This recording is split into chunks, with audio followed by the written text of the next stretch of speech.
It's Local Edition. I'm Brad Pomerance in Carson City today inside the state capitol, joined by Mark Manendo. He is a member of the Nevada State Senate, the longest-serving legislator in the august body. I'm very impressed in both houses. I mean, you combined your assembly service. Terms, yes. Yeah. I want to speak with you about the offense of driving while intoxicated. I think it's fair to say with MAD, we see our numbers going down a bit, but people are still getting arrested. In Nevada, what happens to your driver's license upon arrest? Not conviction, arrest. Well, first of all, thank you for having me on the show. And we really appreciate this because it gives the public the opportunity to listen to conversations with legislators. So thank you very much for doing that. Mm-hmm. When someone is arrested for a DUI, they automatically will lose their license. Their license is suspended. Really, at that point, someone should not be driving a vehicle. But the challenge becomes that folks may need to get to work. They may need to take their kids to school or pick up an elderly parent. And so you're right, they shouldn't be driving, but life goes on. Is there a process today, we won't talk about your bill yet, but today, for someone to try to at least get their license back pending the trial for the DUI? Yeah, not a whole lot. And generally what happens is somebody is then reoffending because the act of driving, and they shouldn't be doing that. So, and there's a lot of things that we do, public education, Stop DUI in Southern Nevada is actually pretty huge, and they're known nationally for their work in, helping victims' rights, but also having the conversation about, what you should and shouldn't be doing as far as, getting behind the wheel while you're distracted or intoxicated or high. But you have an idea. Yes. That will allow folks pre-conviction to get their license back. It's innovative. It's innovative. Tell us about it. Well, it is interesting, too, because we've had these conversations, and it really isn't new. However, it's new. This element's new. This element is new, because you are absolutely right. The people watching, there's folks out there who have had a DUI, and they do lose their license.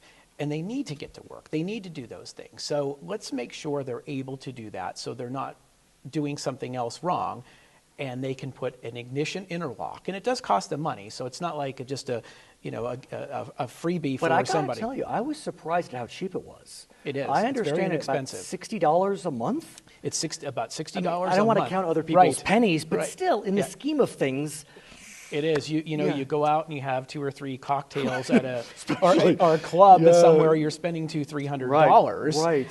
So $60.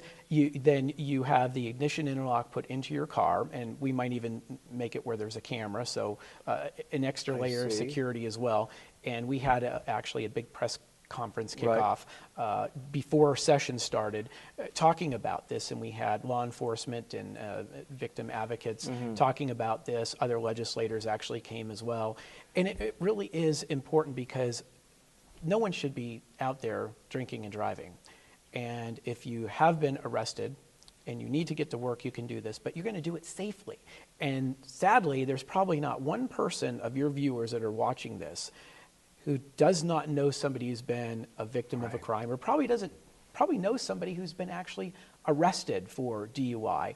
And if you think about, coming and going to work and what you have to do in your everyday life, you don't want other people out on the road that shouldn't be driving. But what's unique about your bill is you're not mandating that these individuals get the device. No, right. You are saying to them, look, your license is suspended.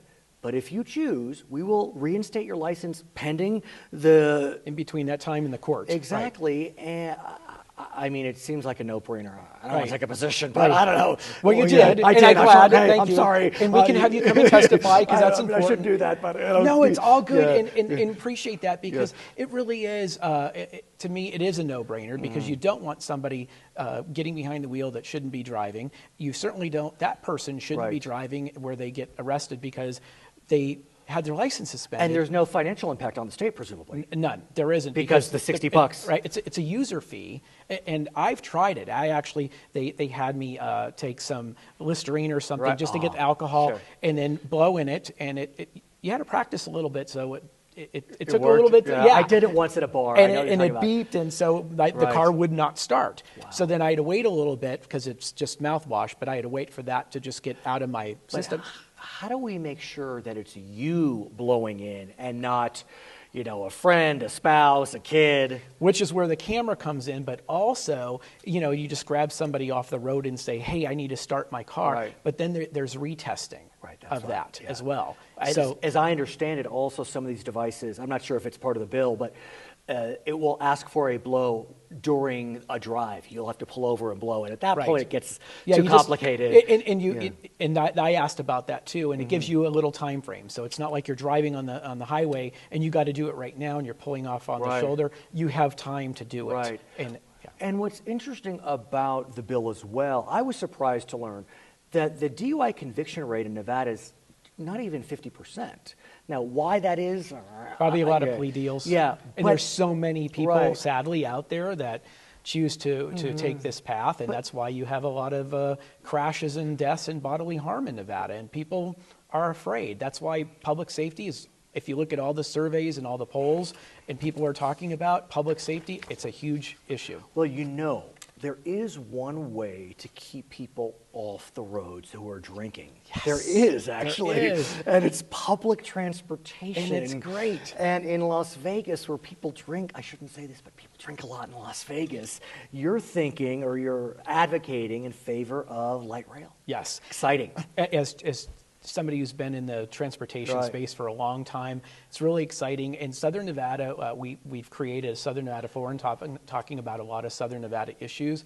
And as chair of the Senate Transportation again, having that honor to do that, we are working with entities and our RTC and other elected officials, both local and state, talking about the light rail. And I've actually be specific, because there are two plans that are percolating. There's and I want to hear about those plans. Okay. Yeah. Yes. Thank you. So we need to have the tools to be able to move forward with a light rail type of concept. So to me, and I have these grand visions of what we can do. I mean, really, because wrong with that. we have areas of Las Vegas in Clark County along the Maryland Parkway corridor. We're talking about 8.7 miles, where you are at UNLV, you go down Maryland Parkway, you pass the Boulevard Mall, you have Sunrise Hospital, you go downtown to the medical district, to the arts district, and I feel that eventually what's going to do, it's going to connect into, downtown, where you downtown Vegas, downtown, not the Strip, downtown Las Vegas, into Cashman Field, maybe even to CSN Cheyenne campus, maybe even all the way out to Apex one day, and then the other direction, out to Henderson, where it's the second largest city in Nevada. So these are things that we're working on to enable our local elected leaders to move forward with this type of So Maryland Parkway is one possibility. And then the Strip. Right, go. Where you have so many people. And I'm not sure if this does pass and we move forward in that direction, if we find the money to be able to do that, which one's going to go first. But I will tell you that both are actually needed. It will create jobs, it will help with congestion, and millennials actually love it.